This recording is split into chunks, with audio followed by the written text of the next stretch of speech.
I got the horse right here, the name is Paul Revere, and here's a guy that says if the weather's clear, can do.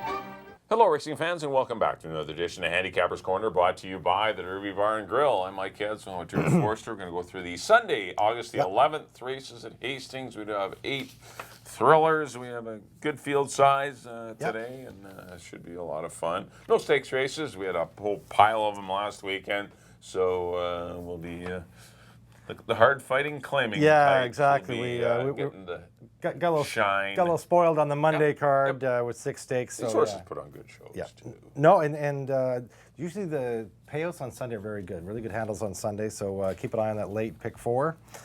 8 races Mike mentioned on tap. First is a 4 for fillies and mares going a mile 16th. I went to the 5 Maury Girl. Loves the distance. She's only gone a mile 16th 4 times in her career. 2 of them are wins. Both this year. One, she absolutely blew the doors off a non-3 category, winning by 8.5. And last time, did it again comfortably. She's going the right direction. And she's just not a single in here, but I do think she will be very tough. I like Commercial Appeal as well for a closer in here. She's been running very good for the D&E Racing Stable. Hamill takes the call today. Scott Williams, another rider who has been injured. He was injured last Friday. But a good second behind the very tough Yes Please. And I threw in Seeking Bull, the horse that ran 3rd in that same race, in the 3rd spot. I like those outside horses. I like 4, 5, and 6, and I went 5, 4, 6. That's what I did too. I think Maury Girl, there's no speed in the race. It's Maury Girl's race to win or lose. Yeah. She's going to have every opportunity to win because no one's going to really pressure her on the head end. She will scoot off to the front. We'll see if she can last the entire way. If she doesn't, the 4-horse Commercial Appeal will be the one that picks up the pieces. Down, and good runner-up effort to Yes Please at the 62.50 level last time. Yeah. That's an easier race, obviously, for Commercial Appeal. And I agree, Seeking Bull, also down in class, just finished just in behind Commercial Appeal. So a lot of these mares are very close in ability, but I think Maury Girl has a tactical edge on them. 5, 4, 6 for me, along with Drew in the opener. On the second race, maiden $4,000 race for Colts and Geldings, going a mile on the 16th. I ended up on the 4-horse Seagrove Bay. It looks like, actually for fillies and mares, Seagrove Bay looks the best on paper. Good 3rd place run, sprinting last time behind Pajamas and Bad Girl, and just looking around for horses to pick in here, and it was, I just thought it was tough. I went Seagrove Bay to defeat the 1 Rugged Beauty. This horse might appreciate the stretch out. Good speed. Was up for 8,000 last time, down for 4, back for 4, where she was a lot more competitive when losing to Calculating and Dawn's Morning last time. But I thought she was also worth a look. JC Roque riding well for Milton Palma. They did dead heat with a win last Friday night on a big long shot. And I put the 6-horse Wild Woman in the mix as well. She's been running well, going along. Not so much last time, but that was against the boys. Gets in against the girls this time, and that's a lot easier assignment for her. So I put her in the mix. I thought the 4 was the worst to beat. I went 4, 1, and 6, but obviously no one to fall in love with. Yeah, it's tough to land on anybody. I went to the 3. She's Irish for Christina Mann. Lenny Cease ran aboard. Ran that very tough. The first time she goes long, she ran into Lemur, who just blitzed the field. Dusted him. 1 by 8. She only got beaten nose by Wild Woman. Wild Woman came from off the pace that day. I think she's got a better tactical advantages, as you'd say. Laying closer, there's not a lot of speed in here, and in light with Lenny aboard. So I put She's Irish on top. I agree, Seagrove Bay figures to be tough in here. The one time that she did run long was her last start last year in Maiden 4. She did run 3rd behind Proud Cause and Essie Rose. Alex Marti takes the call for Rob Gilker, put her in 2nd. I put in Wild Woman in for 3rd. Didn't really show up last time. As you mentioned, that was against the boys. Tougher race. Time before that, she was right there with She's Irish, my top pick. I went 3, 4, and 6. On to the 3rd, 2-year-old filly race. Good race. Maiden 9 special nice babies. Yeah, this one looks... They got some good talented... This one looks quite a bit more interesting than the boys' race on Friday. I went to the 6 Sangria, another Barbheads, RJ Bennett horse, Antonio Reyes aboard. Been working very well in the morning. I like that work 2 back, 1 minute and 4/5. She's a Sun Gold. Sun Gold had a great weekend. Yes, he did have a very good I weekend. get 3 or 4 winners on Monday. I like her on top. Because, well, and two, this might be a tell. I like Fully Lent, the Forester horse in here. She ran very good, only got beat a length and a half in her first start, where she didn't break great. Behind a very quick, everything's quiet. And Antonio Reyes moves to Sangria, so I think she can run. So I put Fully Lent in the second spot. She gets Jose Asensio, and 2 turns is going to be more to her liking. I could see her running a big race today. And I threw in Quinn Ella, Greg Tracy, and Richard Hamill, a Stephanotis affiliate of a Sharp Humor mare.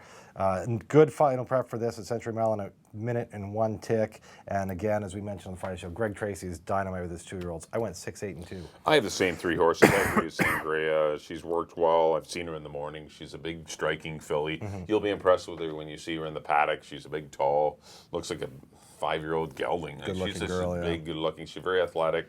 Doesn't have a pile of speed, but she may be one coming from a little off the pace, but she's worked well, and she's been in behind horses in her work, so she should be able to handle anything. Good work in a minute and 4/5, and nice work out of the gate in 121-1. That's a good 6.5 furlong move too. I agree with the 2-horse Quinella. I put her in for second. Always respect Greg with his 2-year-olds. This is a half to Suzette, who was a very good 2-year-old winner, and the works have been very good, and I'm sure this one will be well meant. Ready to go, Yeah, this horse is not. Yeah, Greg doesn't ship him here to just get a start. Yeah, exactly. She's ready to go, and I agree with the 8. Dad's horse here, your dad's horse, Dave. Fully Land, very good run behind Everything's Quiet, who came back to run in a stakes race on BC Cup Day and wasn't disgraced at all. Was the favorite and ran a good third, and I think the 2 turns will help Fully Land. I thought that was your horse, a 6-2-8 for me in the third. 4th race, we have some $4,000 claimers going 6.5 furlongs, fillies and mares here.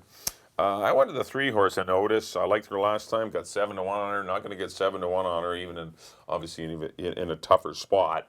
But I think she can take a trip in behind the 1, Plain Lucky, and the 2, Don't Tell Me Judy. She might be the one that could sit just third in behind the speed and get another cushy trip, like she did last time. Lenny rode the horse great. And I can't commend the Seach Around boys for improving noticeably. You got that right. Yeah. In all fairness, I think they would agree they were kind of one-dimensional speed. Send them to the front and see how far they go. But now they're relaxing horses nicely. They're coming from off the pace. They're just nice young riders that are learning. They're getting coached, maturing, and they're doing well. And it's really showed with the filly Anotis last time. But Anotis over the 1-horse Plain Lucky. First-time starter this year, but was claimed for $4,000 by Mark Colucci and Marty Miller. And this one obviously has great credentials and is probably the best on paper.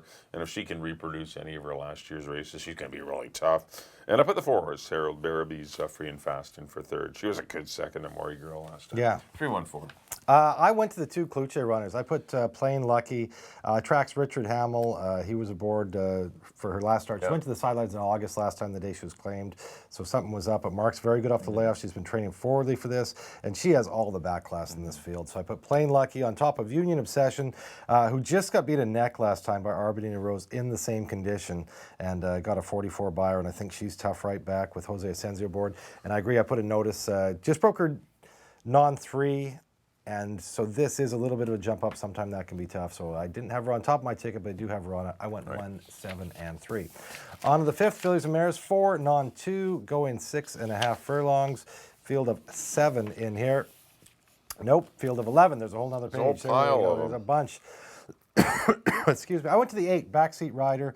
Coming up a good 4, non-2 with Bamboo 11. Bamboo 11's been well meant. Stevie Song was in that race. Led the whole way, got caught late, but before that she went long. That was kind of the first race I think she got something out of this year. If you look at her races, her first race, 5th beaten by 3, that's okay. Then 7th beaten by 35, 6th beaten by 17. Last race she gets a 43 buyer, only gets beat a few lengths. I could see her improving off that. So I got Backseat Rider on top. Of the 3, Cape Light. Another one that's been knocking on the door at this condition. Her last 2 starts were going long. I mean, all year she's been running good races. Last 2 times were long. 4 of 5 in the money lot this year so far. 3 of them seconds, and Hamill gets the call on her. And I put the 2, She's Wicked Fast, new horse for the Phil Hall barn. Did claim her last time. Again, as I mentioned, Phil Hall, 44% off the claim. Good. Really good off the claim. So I don't want to leave him out 8, 3, and 2 for me. I have the same 3 horses, but I did go to Cape Light on top, the 3 horse. Yep. Good runner-up effort to Proud Cause. Proud Cause was Well meant, yeah. missed at the Mutuals that day. The horse had run so well last year going along, and unfortunately last time Jeff got hurt on the horse and it shows That's that right, he, yeah. or like lost rider, so it was a DNF. That's why the horse was a big price, and but anyway, Cape Light got beat by a pretty good horse, I thought, and his races or her races this year have been, I thought, very good. She's right there. She's gonna break through with a win here real quick. The 2 horse, She's Wicked Fast. I have in for second. I agree with you on the claim by Phil Hall. Definitely a bump up, and the horse.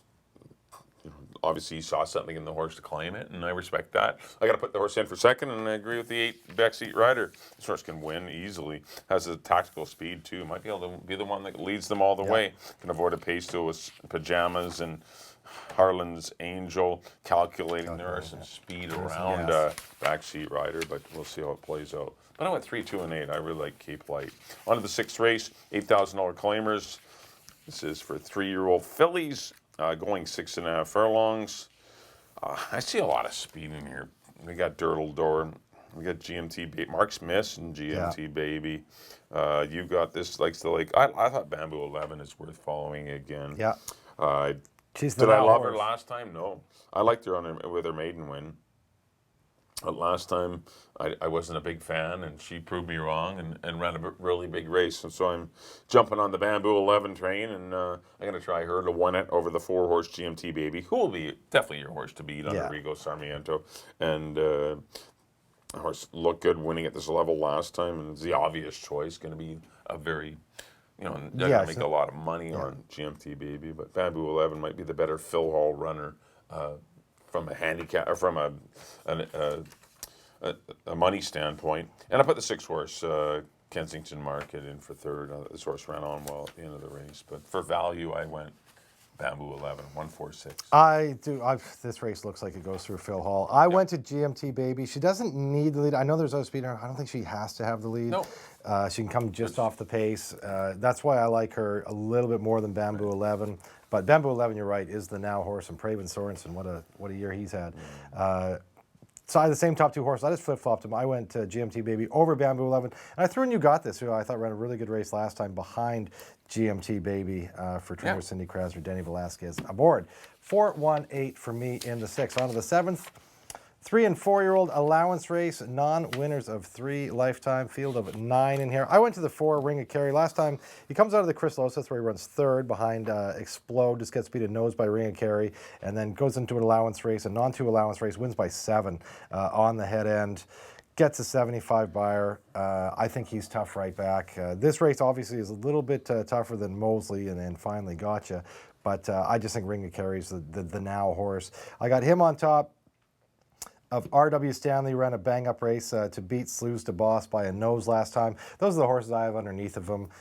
2 off-the-pace horses. I'm just worried Ring of Kerry gets out there and it's tough to catch. Right. But Slews to Boss never seems to get much respect. Was favored last time, but this year, he wins at 11-1, comes right back in the same race, and he's 8-1 and just gets beat by Day Raider. He shows up every time, as does R.W. Stanley. I went 4, 8, and 7. Yeah, it's a tough handicapping race. You got some horses coming from different races. It's really, like a mile 16th really changes things in this race. And do I Ring of Kerry want to go long? Probably not. It'll depend on how much pressure he gets. He gets, 6 horse Finally Gotcha and others. R.W. Stanley, is this horse want to route? I don't know. His races have been okay. He's just been a mid-pack performer at 3rd and 4th. Slews the Boss, this is horse won a route. Doesn't look like it. I think he's a better closing sprinter. But I just had a lot of trouble. And El Noble could come back and run big. Yeah, he's going to show more speed with J.C. Roque. And last time, remember, he went up to Alberta, lost his rider. That was brutal. And then he came back here and ran like 6 days later. So he could be tough. He had an excuse there. Yeah. I went to the 1 speculator. I think he's really alive in here. If Highway Boss was in this race, I think he would be a heavy favorite. Yeah. He beat Highway Boss. And is speculator going to get the lead? Absolutely not. And he took advantage of a slow pace last time. But I think he's going to get a very quick pace in here this time. So Is it a step up in class? I don't think so from open 16th to non-2, non-3 allowance. I think it's actually a drop down. And that's why I do like Speculator to defeat the 8 R.W. Stanley, who I respect. He's run good races. He's run wide and continues to just keep plowing he's along. tough. He's a He real is tough. grinder. I don't think the distance will be a problem for him, but he hasn't won at it yet. And I put the 2-horse El Noble in for third, as you mentioned. I think he's going to be way better. Had been a little bit of a freshening, and that was a tough assignment coming back in 6 days after losing the rider in the gate in Trip to Alberta, yeah. 1-8-2 for me in the 7th. On to the 8th and final. Maiden 4 Granders. This is Colton Gelding's going 6.5 furlongs. The 2-horse Quagmire looks like one of the more likely winners on the day. I like this horse a lot, as much as you can like a $4,000 maiden, but did run a good third behind Santa Claus and I Kissed Ivy. Did have to battle on the pace. There's no speed in this race.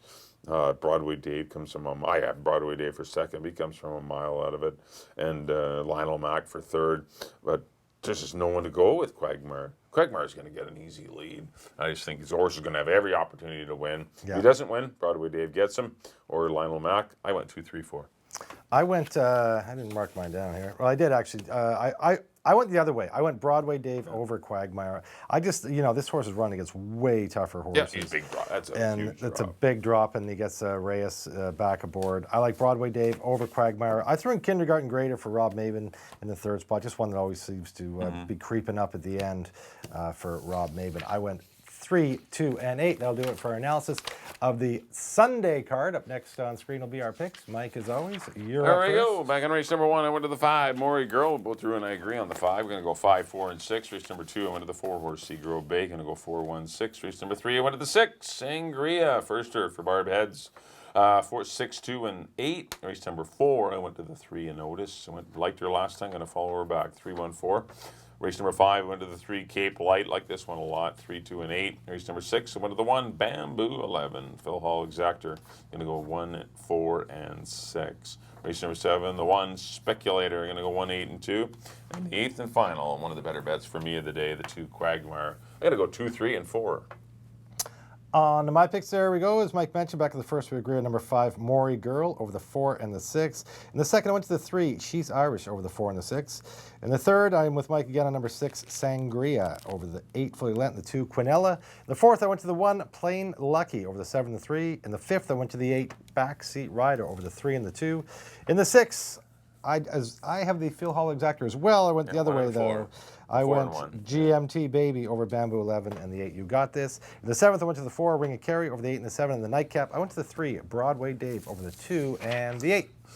All right, thanks everyone for tuning in to Handicapper's Corner. That'll do it for this edition, the Sunday, August the 11th edition. Just a reminder, our next live cards will be Friday, August the 15th.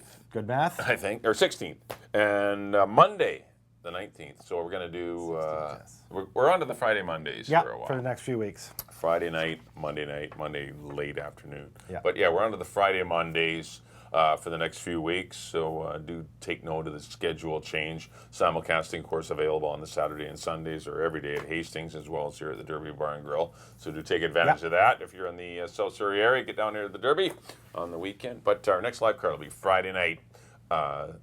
At 7 o'clock start. Yeah. On behalf of Drew, thanks everyone for tuning in. Hopefully you enjoyed the show. We'll see you next time here on Handicapper's Corner.